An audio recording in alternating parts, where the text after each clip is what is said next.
FM KMW 29च्या प्रेक्षकांना मनपूर्वक नमस्कार.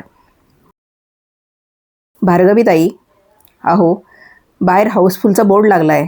लोक ब्लॅकने तिकीट मागायला लागलेत. त्या पहिल्या रांगेतली A1 नंबरची खुर्ची आपण रिकामी का ठेवताय?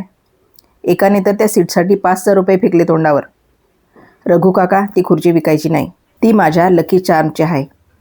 कोणाची आहे ताई? कलेक्टर साहेब येणार आहेत का?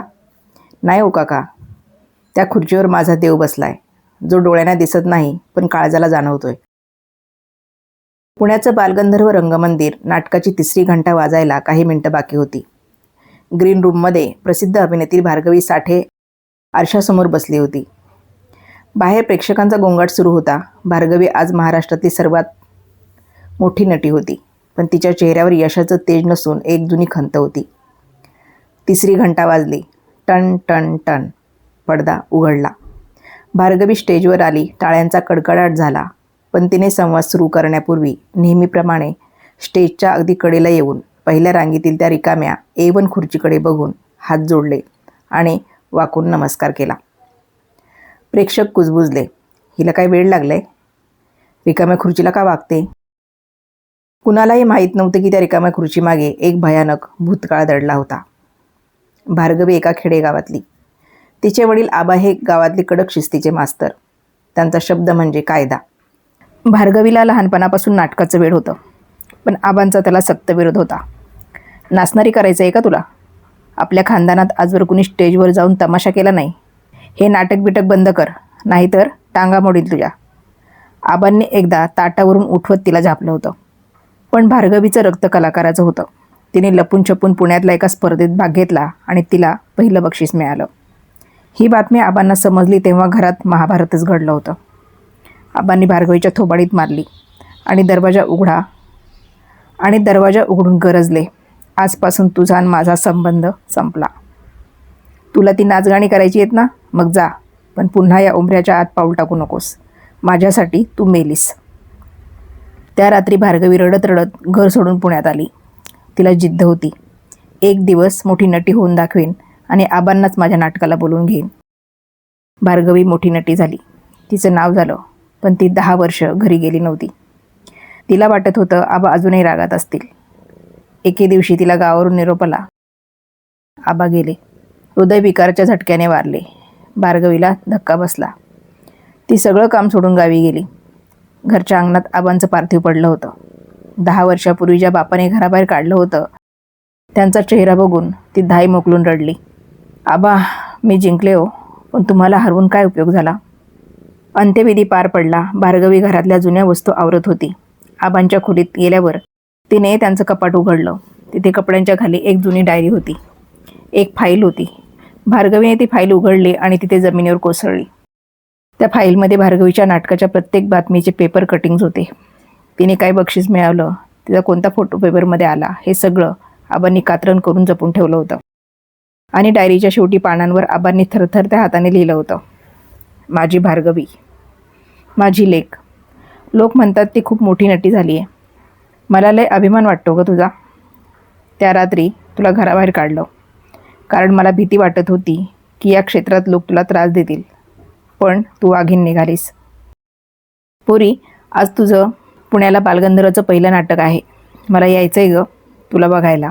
मी तिकीट पण काढलं आहे, पहिल्या रांगेतलं A1 नंबरचं. पण मी आत नाही येणार. जर तू मला समोर बघितलंस तर तुला जुना राग आठवेल. तू नर्वस होशील. तुझा खेळ बिघडेल. माझा चेहरा तुझ्या यशाच्या आड नको यायला. मी बाहेर उभा राहून फक्त टाळ्यांचा आवाज ऐकेल. तू लढ पोरी. तुझा हा खडूस बाप बाहेर उभा राहून तुझ्यासाठी टाळ्या वाजवेल. त्या डायरीसोबत त्या दिवशी नाटकाचं न वापरलेलं तिकीट होतं, सीट नंबर A1. भार्गवीला समजले की आबा त्या दिवशी आले होते. बालगंधर्वच्या बाहेर उभे होते, पण फक्त लेकीच्या प्रेमापोटी ते आत आले नाहीत. त्यांनी स्वतःच्या इच्छा मारल्या, जेणेकरून लेकीचं स्वप्न पूर्ण व्हावं. त्या दिवसापासून भार्गवीने शपथ घेतली, जोपर्यंत मी जिवंत आहे आणि या स्टेजवर उभे आहे, तोपर्यंत प्रत्येक शोला पहिली सीट A1 माझ्या आबांसाठी राखीव असेल. स्टेजवर भार्गवीचा डायलॉग संपला. तिने पुन्हा त्या रिकाम्या खुर्चीकडे पाहिलं. डोळ्यातून एक थेंब ओघळला. तिला भास झाला की त्या खुर्चीवर पांढरा सदरा आणि धोतर घातलेले आबा बसले आहेत आणि अभिमानाने टाळ्या वाजवत आहेत. तिने मनाशीच म्हटलं, बघा आबा, आज अख्खं जग माझ्यासाठी टाळ्या वाजवत आहे, पण माझ्यासाठी सर्वात मोठी ताकद तुमची ती रिकामी खुर्चीच आहे. प्रेक्षकांच्या टाळ्यांचा कडकडाट झाला, पण भार्गवीची नजर फक्त त्या एका जागेवर खेळली होती. लोकप्रिय मराठमोळी अभिनेत्री भार्गवी चिरमुले हिने आपल्या अभिनयाच्या जोरावर प्रेक्षकांच्या मनात स्थान निर्माण केलं आहे. भार्गवीने वहिनीसाहेब या मालिकेतून प्रचंड लोकप्रियता मिळवली. सिनेसृष्टीत तिने वेगळं स्वतःचं स्थान निर्माण केलं. आई मायेचं कवच या मालिकेत ती दिसली होती. सोबतच ती उत्कृष्ट नृत्यांगना आहे. मात्र वैयक्तिक आयुष्यात भार्गवीने प्रचंड चढउतार पाहिले आहेत. तिने अनेक संकटांचा सामना केला आहे.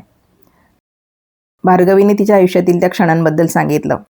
आयुष्यातील कठीण प्रसंगांबद्दल सांगताना भार्गवी म्हणते, माझ्या बाबांचं जाणं असेल किंवा मी घटस्फोटीत आहे तेव्हाची माझी परिस्थिती असेल, तर मला असं वाटतं की बाबा गेले तेव्हा दुसऱ्या दिवशी मला शूटिंगला जायला लागलं होतं. बाबा अचानक गेले. सिरियल सुरू होती. तेव्हा पण मी शूट करायला गेले.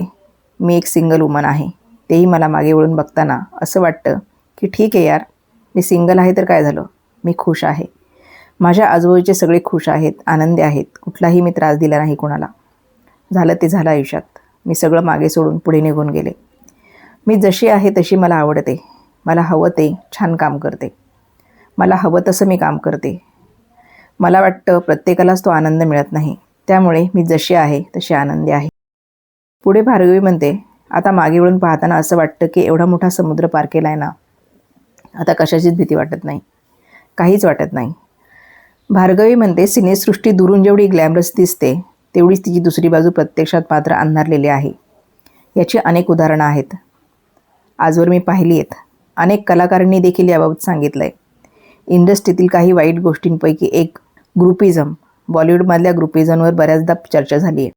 त्यावरून अनेक स्टार्सवर टीकेची झोडही उठवली गेली. पण आता ग्रुपिझमचं पेव थेट मराठी इंडस्ट्रीपर्यंत येऊन पोहोचलं आहे. याबाबतही अनेक कलाकारांनी त्यांचे अनुभव सांगितलेले आहेत. भार्गवीने याबाबत तिचं रोखठोक मत व्यक्त केलं. ती म्हणते, ग्रुपिझम आहे 100% आहे आणि ते त्यांच्या कम्फर्ट झोनमध्ये काम करतात. हे चुकीचं आहे की बरोबर यामध्ये मला पडायचं नाही, पण आपण तिथपर्यंत पोहोचणं फार कठीण झालं आहे. जे फिल्मच्या बाबतीत घडताना दिसतं, फिल्ममध्ये तर ग्रुपिझम दिसतो. ते त्यांच्या लोकांना घेऊन सिनेमे करतात, पण ते त्यांच्या कम्फर्ट झोनमधून बाहेर येत नाहीत. त्यामुळे वेगळ्या कलाकारांना एक्सप्लोर करत नाहीत. ते आपल्याला बोलतात, अरे आपण एकत्र काम करू, पण ते आपल्याबरोबर काम करत नाहीत. त्यांच्या सगळ्या प्रीमियर्समध्ये आपण जातो, पार्टीमध्ये जातो, यशामध्ये सहभागी होतो, पण त्यांच्या सिनेमात आपण नसतो. याचा एक कलाकार म्हणून वाईट वाटतं, कारण आम्हालाही एक कलाकार म्हणून तुमच्यासोबत काम करायचं आहे, अनुभव घ्यायचा आहे. आम्हाला तुमच्याकडून शिकायचं आहे, पण ते आमच्याकडे काही लोकांपर्यंत पोहोचत नाही. सगळ्यांचे आपापले ग्रुप आहेत आणि ते ग्रुप फोडणं फार कठीण आहे.